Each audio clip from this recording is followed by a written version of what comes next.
بەهۆی قەیرانی دارایی و نەبوونی چالاکی هەڕەشەی لێسەنەوەی نازناوی پایتەختی گەشتیاری بۆ وڵاتانی عەرەبی لە شاری هەولێر دەکرێت. وەزیرانی گەشت و گوزاری عەرەبی و ئەو لیژنەی نازناوی پایتەختی گەشتیاری وڵاتانی عەرەبی بە هەولێر بەخشیوە ڕایانگەیاندووە بەهۆی ئەوەی هەولێر لە چەند مانگی ڕابردوودا هیچ چالاکیەکی ئەنجام نەداوە لە ئاست ئەو نازناوە نەماوە. سەرۆکی لیژنەی کار و چالاکیەکانی پایتەختی گەشتیاریش دەڵێت نەبوونی پارە چالاکیەکانی وەستاندووە.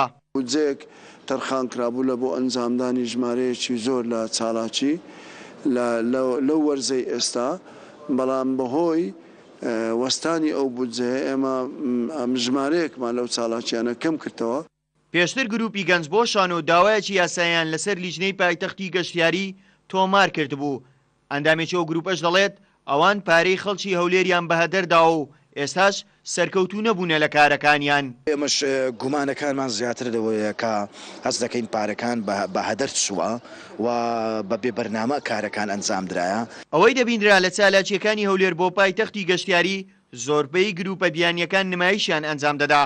هونەرمەندێکی شاری هەولێریش دەڵێت ڕێز لە کللتوری هەولێر نەگیراوە. لە جیاتی پیشاندانی کللتور و پەرەنجی خۆت بێ تەنها ئیش لەسەر ئەوە بکەیت چەند گروپێکی سەماکەر بێنی لە شارەکەی تۆ ئەگەر بڕەخسێنن مانای ئەوە نییە ئەتوو بووی بە پایتەختی گەشتیاری. بە گوێرەی زانیاریەکانی کورسات نیوز حکوومەت هەرێم بۆ پایتەختی گەشتیاری 20 میلیۆن دۆلاری بۆ چالاکیەکان تەرخان کردووە. تا ئێستاش لەو بڕا تەنیا 5 میلیۆن خەرج کراوە. بەڕەکەیتر بەهۆی ئەو قەیرانەداراییەی چەند مانجێک هەرێمی کوردستانی گرتوتەوە خەرج نەکراوە. هاوڵاتیانی هەولێر دەڵێن لەو کاتەوەی هەولێر بۆتە پایتەختی گەشتیاری وڵاتانی عەرەبی جگە لە ئۆتۆمبیلە شڕەکانی ئەنبار و نینەوە ڕۆژێک ئۆتۆمبیلێکی لوبنان یا قاهێرە یا دوبەیان نەبینی لەو شارە.